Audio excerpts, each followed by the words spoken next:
Hey, what's going on, guys? My name's Amar. I am one of the founders here at instaagents.ai. And today we're going to be specifically talking about how you can actually guarantee, if you follow these 4 steps, that you're going to make anywhere between $500,000 to $1 million in gross commission income without having to wing it, dream about it, and put your goals on such a pedestal and keep missing that gross commission income marker yet for another year. Again, bringing you back to what I've done, I built and scaled and sold 2 different advertising agencies, and I'm currently running 2 separate software companies that are towards building AI growth infrastructures for service-based professionals just in the real estate sector. And I also own a separate ticketing company that has done millions of dollars in revenue as well. Again, my job today is to give you all of my raw insights for the last 5 years of literally working with real estate professionals across every single state, province in North America. And my objective is to give you the absolute no bullshit cookie cutter projection to actually just make sure that you understand exactly what other agents are doing that have such influence and have such a consistent flow of business and never seem to actually run out of it. And I want to actually show you guys exactly what those behaviors and habits are engineered on a system and technological level, and most importantly, on a focus and discipline level, so you can actually increase your chances of doing a minimum of $500,000 to $1 million, because that's what I'm hoping everyone here is looking to do. If you are on track to doing that, great. If you're just starting out, enjoy this little training, and I hope you guys get some value from it. So first, we're going to start off with authority and positioning. A lot of real estate professionals I see that are super young get into the game, and they simply are just pressing every single button in their business, creating websites, shooting content, hiring editors, and doing, conferences and seminars and trying to do everything under the sun. But the main thing that actually matters the most is understanding what areas you're serving, right? Let's just say, for instance, you're serving in the greater Toronto area. If you just position yourself as a general realtor that services all over the greater Toronto area, you have so many pockets and cities that you need to be an expert in. And now you've pretty much cut yourself dry and thin, to not look someone that has a unique value proposition and actual expertise in specific areas. And you're often going to be overlooked. So actually having authority and the right positioning, and let's say just one specific geography, let's go, for instance, let's say just Toronto in general. If you are looking to appeal to more people that are actually more looking to find and work with someone that has a track record, understands the demographics, the culture, the streets, amenities, resources, etc., and has a history behind it, they're a lot more inclined to actually want to gravitate and have a conversations towards you. So making sure that you know exactly where you're specializing your real estate, and if you're still starting out, do pick one area, stick to it, and farm it. And secondly, you need to understand, okay, cool, are you more on the buying aspect or are you more on the listing side? Doesn't matter if you're just starting out. A lot of people think that, oh, you need to have experience before you start listing properties. I believe that it doesn't really matter as long as you're getting the right guidance and you're doing the right thing and you're intentional. You can start off on both pockets.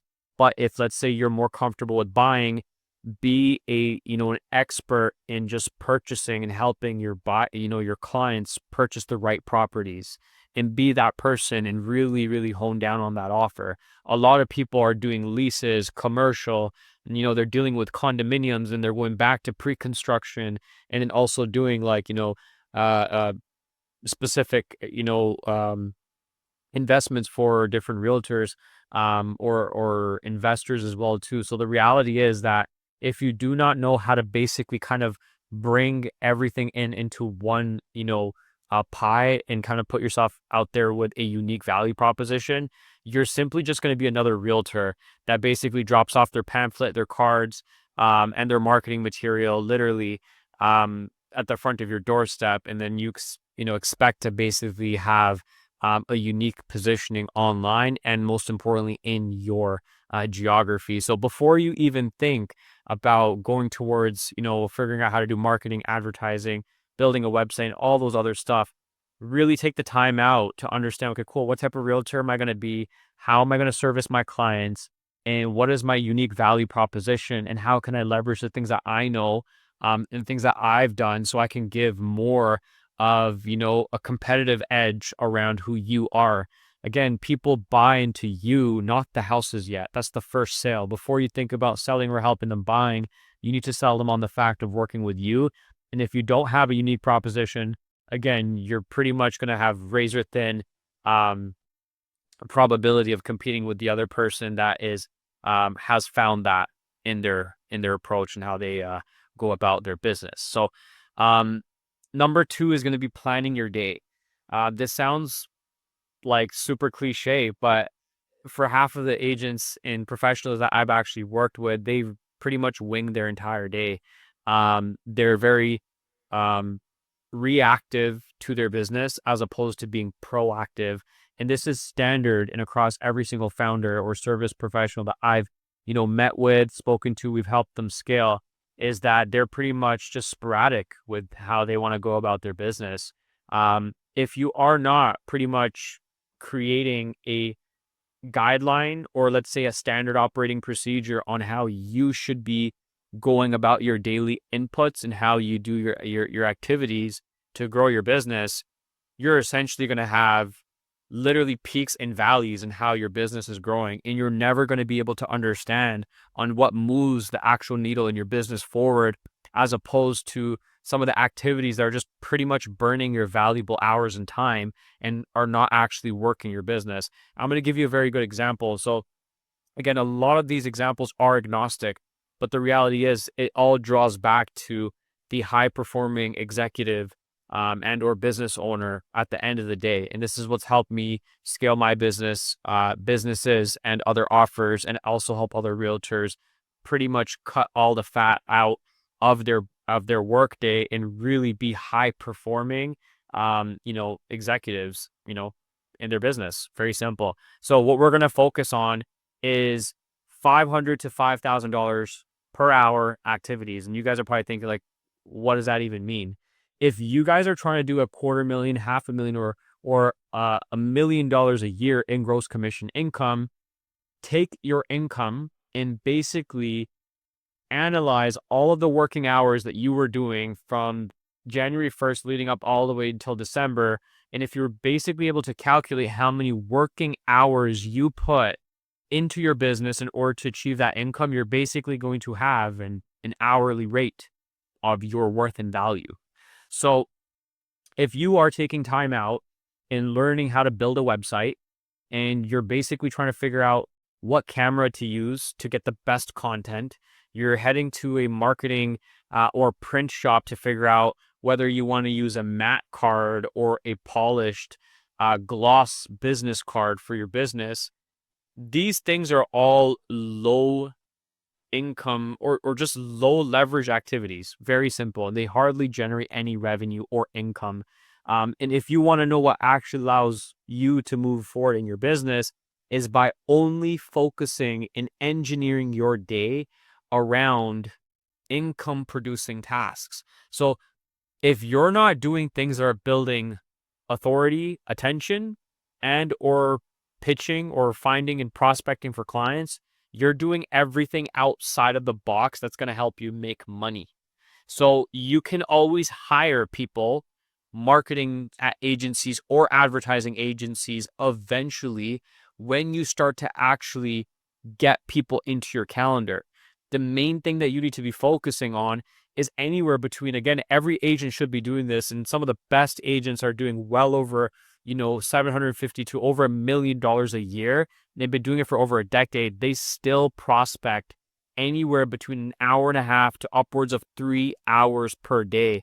And these are veterans and people with extreme experience and time in the game. And they're still picking up the shovel, picking up the phone, and actually getting on the phone with prospects. So if you're taking time out to just simply meet with or try to create content, you're doing research on like different chat bots or different CMA websites to help you improve different things, then I hate to cut it to you that if you're doing those low leverage activities, you're never going to be able to understand what it means to slam down your calendar and have people wanting to meet you every week.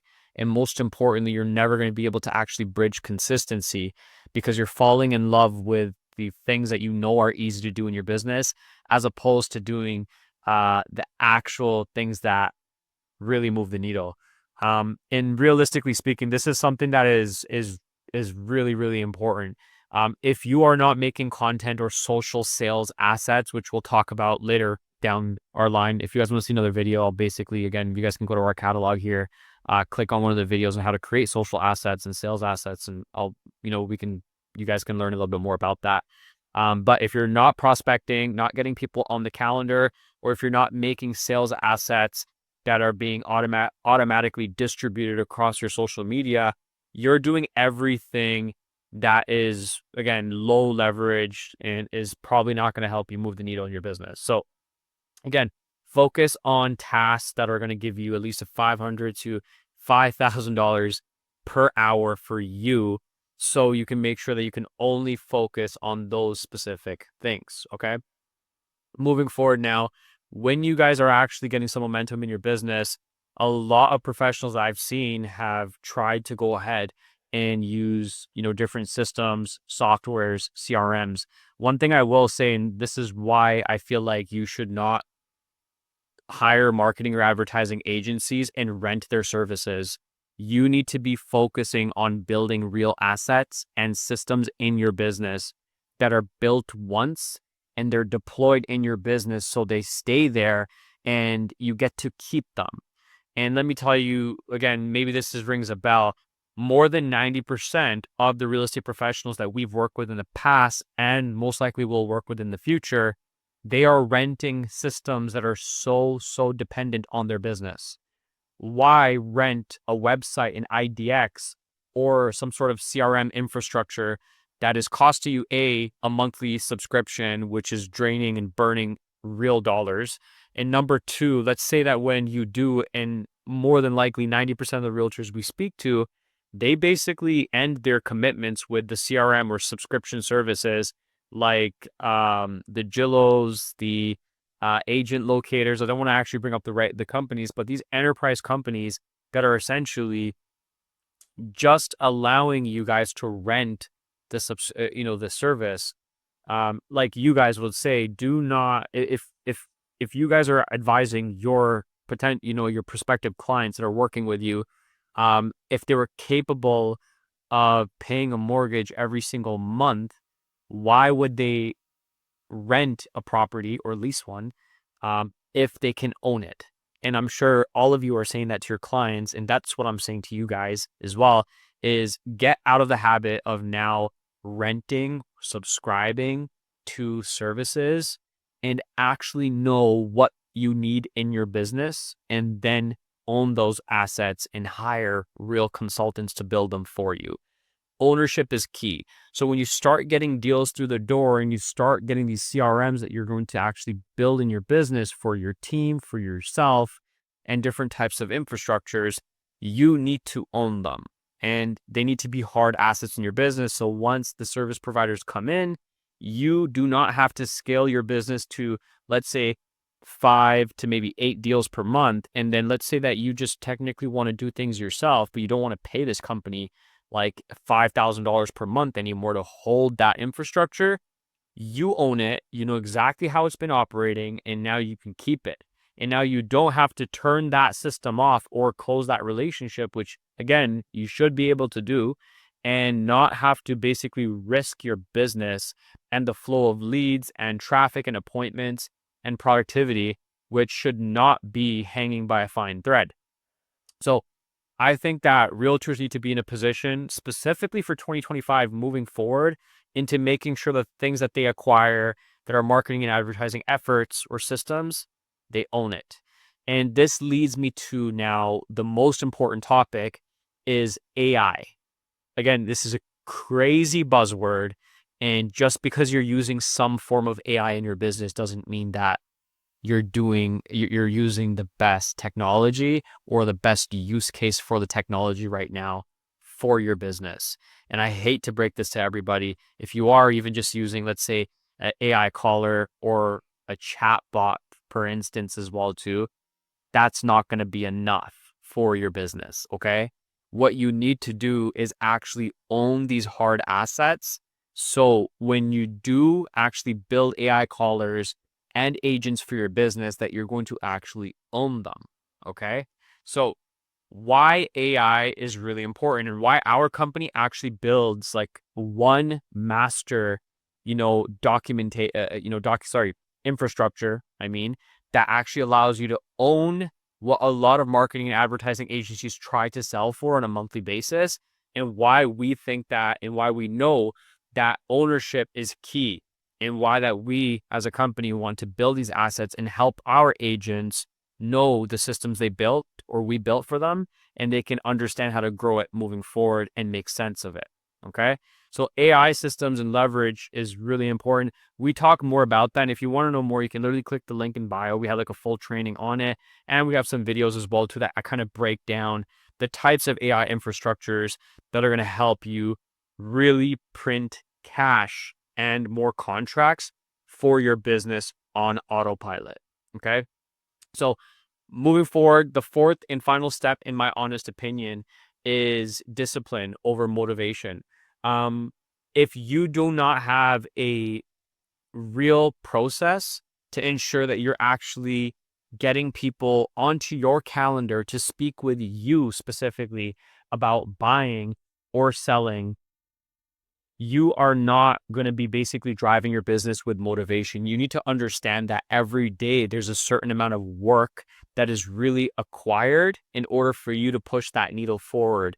So on the days that you really don't feel like working, aside from that day, that specific pain or that specific irritation or maybe confrontation or anxiety, wherever you guys may be feeling, and a lot of business owners and entrepreneurs feel, is just getting over that hump. The hard work that we kind of deter every day, that compounds. And usually that's the only gap to really fill every day, which is going to actually, again, get you the result that you want consistently. Again, small things compound. And if you cannot figure out a way to master a very serious level of discipline in your business, people are going to have a hard time basically even thinking that you're the right person to help them with buying and selling. And it's going to be difficult for you to actually bet on yourself when you don't show up every day. Okay. This goes for every entrepreneur standard. And a lot of times I just see realtors that are already doing really well. When we meet them, they're doing 3 to maybe 4 or 5 deals a month consistently for the last 5-6 years, which is fairly decent compared to the agents that are basically like just hoping to do a deal this quarter to get by or to not want to go back to work their regular job. Like, the fine line between both people, the ones that really scale and do really well and the ones that just continue to just do 1 or 2 deals and then go into a sales rut or spend all their money without having logic, is the discipline. So by planning your day, by knowing how to do high leverage income producing, tasks, and by actually knowing your market positioning, getting good, being intentional, getting in front of people, and making sure that you have an undeniable KPI or a metric that you measure that knows that this is how your day and your week needs to be in order for you to get those 3 clients, those 2 or maybe 5 contracts. If you cannot figure out what that looks like on a daily basis and you don't figure out a way to actually get that work in, forget about doing $500,000, $1 million, or even $250,000. In fact, maybe even like 100,000 in GCI this year. Okay. Besides all of the great things that we build for our clients here on this channel, we, again, myself, Amr, the founder of Insta Agents, my only objective is to give you all of the raw value that a lot of people need to hear. And this is what I've seen, the best of the best that we've worked with, and they have these traits and they're ingrained to them, and they're not something that you just are born with. I'm going to be honest with you. It's something that you basically adopt to, and you understand, you absorb, you look at what they do, you go and create your own process and become great. Again, this is everything that you need to know in order to crush your goals, do a minimum of $500,000 to $1 million a year in your real estate business. I hope you guys liked it. We have a lot more videos coming in. See you soon.